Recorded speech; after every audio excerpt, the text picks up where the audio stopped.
Welcome everyone to episode 129 of Just Joshing. I am your host Joshua Pentolaresco. I write stuff and podcast too. Today my guest is Hayden Trenholm. I'm going to get right into the interview simply because I have a lot to talk about afterwards. So I'm going to go right into it now, and then beyond that we'll talk about what's happening next. Coming October 17th as a paperback and available for pre-order where all electronic books are sold, that is Amazon, Kobo, etc., comes the final book in the Watcher saga, which began with The Watcher and Storm Dancer. The Wandering God, once again with illustrations by Florence Chan, is about the Watcher who receives a voice and vision of a city at the end of the world asking for help.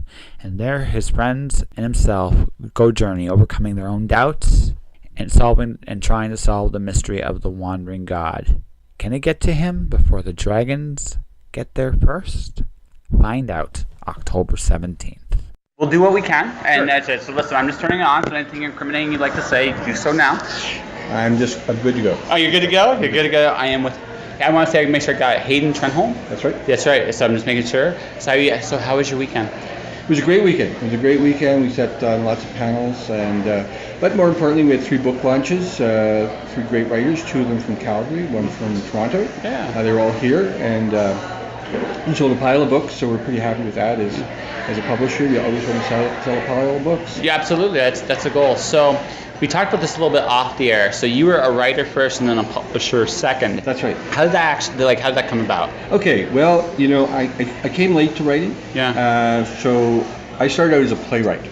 Okay. Actually, and the way that happened is I'd been in a lot of really bad plays, and I said, I could write a better play. Foolishly said that. Yeah. But nonetheless, I wrote a play. My first play was called Hemingway Crosses the Mackenzie. It was written while I was living in Yellowknife. Yep. And it's about essentially about the Métis experience in the North. Okay. So I wrote that. It was produced in Yellowknife, and then eventually was selected to go to the Canadian Play Festival, the theatre festival in Saskatchewan. So that was my beginning, and I started off writing plays. So when I left the North, and I quit my day job for the first time and retired for the first time when I was 36, came to Calgary. I began to write plays, and I had a number of plays produced at Lunchbox Theatre and at various other theatres around Alberta. Well, what I found was I really was more and more drawn to prose fiction. So I began writing short stories, began working on some novels. I had the unfortunate experience of winning the 3-day novel writing competition. Unfortunate? I say unfortunate. It was great. They treated me well. Anvil Press did a beautiful job with the book. It was recently translated into French, and I saw it in Paris. Congratulations, man. That's cool. I actually saw the book at bookstore in Paris, so it was great. So anyway, to make a long story short, I wrote this. 15 years later, I published my second novel. So it was a bad experience because it made me think it was all too easy. Yeah. Right? So anyway, I wound up writing some other novels, many of which were never published. But then I wrote Defying Diana, which was published by Bundoran Press, which was at that time run by the founder, Virginia O'Dine in Prince George. So 6 years in, Virginia decides she wants to do other things with her life. It was a little bit hectic. She approaches me because I had published by this time 3 novels with her and edited an anthology of short stories for her.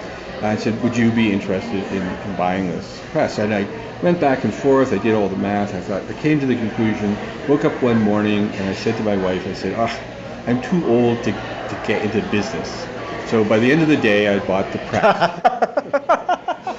Because once you say to yourself you're too old, well, that's a bit of a challenge. Well, yeah, it's that. It's also that so with me, like this podcast came kind of like a why not, like you mull it in your head, like I shouldn't be doing this. I got other things I would rather do, and then it's like, but I could do this, and that's when you're hooked. So you can do it, and then once you say yes, you're in. Like whether you realize it or not, you've talked yourself into doing something. Yeah. And so that's how it came about. So 5 years ago, I bought the press, and it's been a great run. So far, we've published 18 books, 14 novels, and 4 anthologies. We've had 2 Aurora wins for anthologies. The one that I edited for Virginia won. Second Contacts won. The other 2 were both nominated for Aurora. That's awesome. We now have Brett Nichols' first novel with us has been nominated for an Aurora. which is great. All the other books on the list from the big 5 publishers. So Little Van Doren Press is there with the big boys. So maybe not so little after too much longer the way it's going. Congratulations, man. Yeah, so we're pretty happy with that, and we're going to continue on for the next few years anyway. I'm still not too old for that. No, so if I were to ask you this question then, like if you were to define Van Doren Press as a publishing company, what do you look for? Okay, so we only publish science fiction. So we don't. No fantasy, no steampunk, no horror, just science fiction. And even within that, what I would say the hallmarks of it is really strong stories, strong characters, good science, so the science has to be solid, and there has to be a kind of political, moral sensibility to the story. So if you don't mind my saying, it's almost like a very old school science fiction like thing, because I like science fiction. My favorite era of science fiction is from the 60s to I would say the mid 90s, because they talk about political. It had a great political, social commentary, but also you have people like Asimov, whose science was just so mind-bogglingly good and concise. Just amazing fiction all the way around. So that's the kind of stuff that's the kind of stuff we do. So just to give you an idea. We publish Alison Sinclair. It's medical science fiction. We say Star Trek meets House. Alison herself has she's a medical doctor. She has 2 master's degrees in medical science and a PhD in epidemiology. So when you read the science in Alison's book, it's unquestioned. It's unquestionable. But she also is very adept at creating incredibly complex characters and telling a really gripping story. So that's what we try and do. Those kind of books, not all of our writers are scientists, but they all have a good grasp of science, and they make sure they do the research and the due diligence at the very least, and which is what makes you happy. Yeah. So I'm going to ask you this. I mentioned Asimov here. So what did you like? Did you like reading science fiction at a younger age? Oh, yeah. I don't know exactly when, but I was maybe 9 when I started reading science fiction, 9 or 10. Nice. Yeah, and big fan not only of science fiction, but also of science. I mean, I'm not sure which came first, the science fiction or the science, but as a kid, I had a chemistry set, I had a telescope, I had a microscope. I'm so jealous. You can't get a chemistry set anymore. Because it's dangerous. Yes, yes. Kids might blow themselves up. Yeah, but there are actually good, safe science kits available. Yeah. Mostly dealing with magnets. Anyway, I won't go into that. I have grandchildren now, so I look for science kits for them. That's really cool. I like I said, because I missed that as a kid, because by the time I was a kid, there was none of that stuff. It's like, Yeah. So anyway, I wound up, my first degree is in chemistry. I have a Bachelor of Science in chemistry and math before I switched over to political science. Which I think those 2 things also govern what I'm looking for in science fiction. I want good, strong science, and I want a really strong political, social element. But that actually makes sense, because I mean the press is essentially, it's you. It's a big part of who you are as a person as well. So it makes sense that the stuff you're looking for would tie to things that would interest you. Yeah. So, exactly. Do you mind if I mention your old day job? Oh yeah, my day job. I worked. For the last 15 years, I've been a policy advisor to a senator for the Northwest Territories. It's been really interesting work, and it goes back. I was his executive assistant when he was premier back in the 80s. Awesome. So we've known each other for over 30 years. Really interesting issues. A lot of Indigenous issues are very important. He's Indigenous himself. And of course, energy and environment are the other issues that we work a lot on, climate change and things like that. No, which makes sense, because again, that environment and energy are I would argue, not just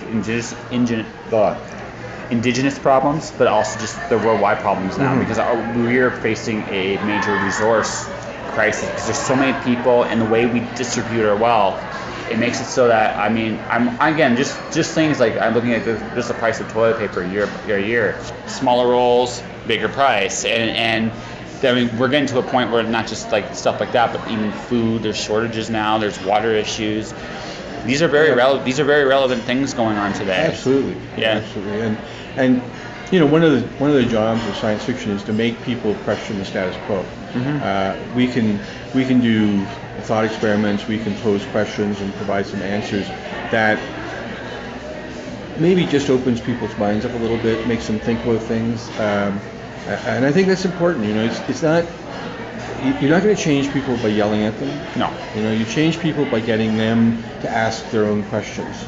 And once people start asking questions about hard issues, whether it's about the environment, whether it's about treatment of Indigenous people, or about inequality in society, any of those issues. Once you get someone to start asking their own questions about that, then there's the possibility that they'll go, maybe I've been wrong about this. Absolutely. Well, it's funny you bring that up. So this weekend I've interviewed. You're my 8th interview this weekend, and you're the 3rd interview this weekend. I've talked about treatment of inequalities actually this weekend. I think that is becoming a much more relevant issue in the world more and more. I live in Calgary, so I've seen how, for example, the natives are treated in this city, and it's not what I would consider fair or equal at all. And just other things too. We have a lot of perceptions about who we think people are. But the truth is, we don't really know. We judge too quick and don't take that moment to have some empathy and actually communicate. Yep. Yeah, and I think social media hasn't helped that. No. Social media has helped us make even thicker walls on the bubbles we live in.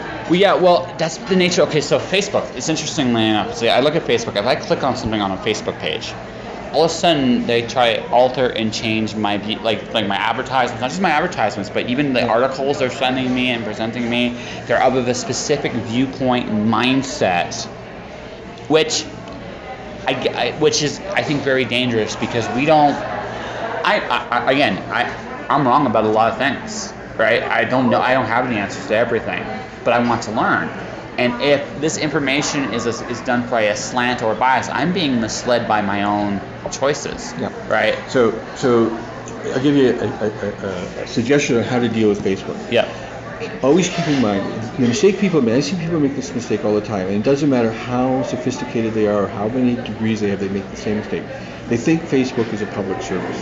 It's not. Facebook is not a public service. It is a business. The purpose of Facebook is to sell you things. Once you understand that, and not just understand it, you can understand it in your head, but you got to understand it, right deep down. Then none of that stuff will bother you. It doesn't bother me that if I ask about a particular rock star, that I then get offers to buy tickets to their concerts. Yeah, no, it's not so much visual. Actually, even like the articles, the suggested stuff they research, like we're talking about enforcing the bubble, right? That's how they do it, right? And then that again, I totally get where you're coming from. It's totally a business, and they're out to make money. And no matter how you think about how big large organisms are, you cannot fault them for that. But a lot of people, again, as you said, that's how they get insulated from each other. I have people on Facebook. We'll talk about American politics is an easy example today. They're either extreme left or extreme right, and they never talk to each other. No, they don't. And I just feel that's a real travesty, because the way to solve those problems of inequality and perception is just sit down and talk, like kind of what we're doing right now. You're absolutely right. And the real problem with social media is not that the fact that the extreme right and the extreme left don't talk to each other, but social media pushes us to define ourselves as being more one than the other. So even though the majority of us are in the middle, neither at the extremes of anything, we find ourselves being moved in whatever direction we're inclined. So we're slightly left and we're pushed farther left. We're slightly right and we're pushed farther left. Right? Yeah, exactly. Right? And that's when it becomes a very slippery slope. And so here's the interesting thing. I have very strong feelings about Facebook versus Twitter versus some of the other ones. Yes. Facebook, Mark Zuckerberg, is like a classic 19th century American capitalist, right? Made a lot of money, right? But unlike a lot of other modern American capitalists, he views his existence, he understands that it is social. His money comes from social structures, right? And therefore he feels an obligation to try and do what's right. So I think Facebook has actually done a lot of good things in the last year to try and, in fact, break down those bubbles. Yes. The people on Twitter just are in it for the money. They just want to be billionaires beyond belief. And so Twitter has done nothing to stop that that division of people into bubbles. Actually, an interesting thing is I'm becoming more and more inclined to Instagram. Now that's partly because I love, like, again, I'm a comic book guy at heart, and the thing is, I look at Instagram, I kind of see a Saturday morning comic, literally built like picture panel. Mm-hmm. So from a design aesthetic, it appeals to me, but also it's just the fact that it's people sharing really cool moments in their lives, right? And it's easier to empathize with people when they're doing that. You know what I mean? That's right. Yeah. That's right. And I think it's less blatantly political. Yes. So you're not forced to make choices. Yeah. To pick one person over another. So I think it's interesting. We live in a world where there is social media. It's there, but it still comes down to the old realities of human interaction. I mean, the last panel I did at When Words Collide was all about class inequality in science fiction and fantasy, and these things have existed for thousands of years. We change the structure from time to time, but we always come back to, every system is designed to take power or wealth from one group of people and give it to another group of people, and we have to be consciously aware of that. As writers, we have to be aware of it so that we can address those issues and look at the consequences for human individuals. Now, this is the part where I'm really sad, because this is a really cool conversation, and unfortunately we're out of time. So so I'm going to say this, just for me to you. I want another opportunity to do this where we have a little bit more time. Absolutely. So for people, just for the record, you had 3 launches, so that might be a little bit much. Tell people about one of the 3 books, or maybe one of your books, either way, and how people can get a hold of you. Okay, absolutely. I'm going to mention Matthew Bin because he's the one who came the farthest for this convention. Yeah. So Matthew wrote a book called Brendan's Way. I describe it as Heinlein if it was written with a Marxist 21st century sensibility. Right? So it's a classic Heinlein story. Guy goes on a ship. He's forced into a situation of military conflict, and he has to realize that to make change requires personal sacrifice and compromise with his values. It's a very, the setting, the background, the story is very Heinlein-esque, but the sensibility of the primary character is this guy struggling with the idea of the morality of action. Right? So I think it's a great book. It's a very personable narrative voice. Yeah, no, that just sounds fantastic. So for people who want to get a hold of you, how do they do that? www.bundoranpress.com. All right. So, give me 1 second, huh? Yeah, this interview was cut very short. It wasn't Hayden's fault. It was just we only had so much time. And Hayden, if you're listening to this, I would love to have you back again. It's going to be a while before I'm going to get the chance to do it at this point, but I'm seriously hoping we get another chance to have a really good conversation. I was really enjoying where we were going before we had to stop. So, guys, check out Bundoran Press. They have some amazing stuff there. They really do. Love the hard sci-fi style, and it's great to see somebody carrying on those traditions fantastically, and Peyton does a great job. And so what's next? Well, by the time this airs, I will probably be having my last meal in the morning with my sister, and then in the afternoon, just hanging out with her, just chilling, having a good time, and enjoying the moment. I'm really not sure what I'm going to sound like when I come out of surgery. I'll be in and out, and this will be it, for a long time, and probably. I got about 3 solid months to wait until I get the opportunity to go to the next phase. To put this in perspective for most people, I know there's going to be a lot of bumps in the road. I really do. I don't expect it to be like bumpy, but I know this isn't going to be necessarily a smooth thing. I know I have some surprises in store for me. There always are surprises when you make a big change like this. But I'm looking forward to it. And this, now that I'm talking about it at this point, is 1:20 in the morning on October 17th. Literally 15 hours from now, I'm going to be under the knife. Kind of cool, kind of freaky. I'm going to tell a story, and then I'm going to close up with a lot of what's coming next for the podcast, how this whole ordeal changes things, and I'm just going to go with where the future is going to go. So a lot of people always kind of wondered why I lost my teeth, and I've hinted at it off and on in the show with my various conversations. But I'm going to go into full story here. I got an opportunity to work with James A. Owen. And now, James A. Owen is the author of Here There Be Dragons, Kirsty of Simon & Schuster. But I knew him as the author of Star Child, which is still an amazing, amazing graphic novel. He was my first independent comic. Like, not my first non-DC or Marvel comic, but he truly was one of many amazing pioneers, along with Colleen Doran, Dave Sim, and Paul Chadwick, and so many other great talents at that time. And James is, to this day, a great talent. Very, maybe even a touch underrated right now. I would love to see him do another comic series at some point, because honestly, I think he's gotten away from that field a little too much. My opinion. If he's listening to this, James, hey, I'd love to see you do another comic, man. I really would. But I got the opportunity to work for James A. Owen, and no matter, and my feelings are a bit mixed, still a little bit when it comes to him. What happened was, things happened beyond his control. Like, when he hired me and took me up there were things that happened. Looking back, a lot of it wasn't his fault. Some of it was, but a lot of it really wasn't. And he was a good guy trying to do the best he can, and he really was. It just didn't work out, and I didn't take it very well. And looking back, again, it's been 10 years.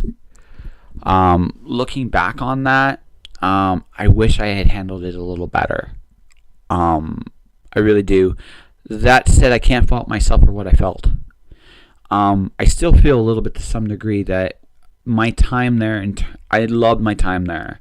I got 10 months. I got to work with some of the most incredible people I've ever worked with, and it was almost a very magical time. It really was. But at the same token, the end result, I deserved more than what I got, and that's not on me. And that's just me being very, very, very honest about my own personal view on that. I still feel there are some unresolved things that way. That all said, I'm not angry at James, and I haven't been angry at James for a long time. I'm angry for what I went through afterwards. That kind of came to me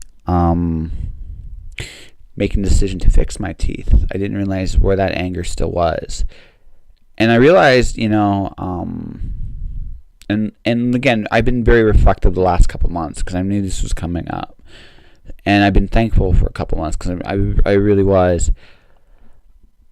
I realized, I think, as a result of my teeth and just how things have kind of worked out, I feel like with some people, I feel like in some cases I deserve more with some of the people and how they deal with me and how I deal with myself. I deserve more. And really, if there is any other reason why I need to fix my teeth, it's that. Nothing else. I deserve more. And it's a very simple, profound statement. And a lot of us don't do it.